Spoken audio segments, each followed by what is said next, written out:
Hi, I'm Victoria. Welcome to my kitchen and pasta art. And today we're gonna make one more colorful pasta recipe, soft purple gnocchi, made of course with purple potato, semolina flour, and egg. And for today's session, we need some additional pasta tools, such as fork and potato ricer.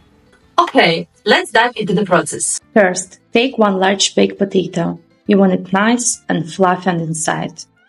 Skew out the flesh while it's still warm and run it through the potato ricer. If you don't have one, a fork works too.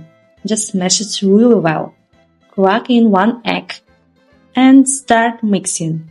Now, if the dough feels too wet or sticky, don't worry. Just add a bit of flour, spoonful at a time, until it comes together into soft, workable dough. You want it smooth but not too dry.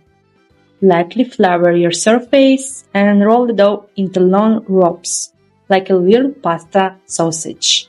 Then cut them into small bite-sized pieces, about the size of your fingerprint. Now it's time to shape them. Use a gnocchi board if you have one, or just press gently with a fork to give each gnocchi those little ridges. They'll hold the sauce beautifully. Bring a pot of salted water to gentle boil and drop in the gnocchi. Douse in at first, then float the air ready about 3 minutes.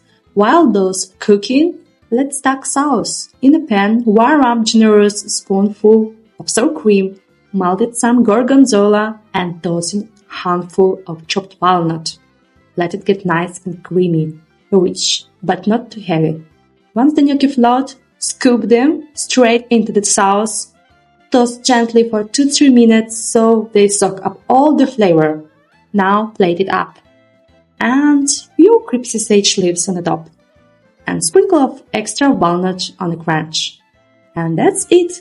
Homemade purple gnocchi. That's beautiful. It's delicious. Perfect for a busy dinner or pressure forecast. Buon appetito!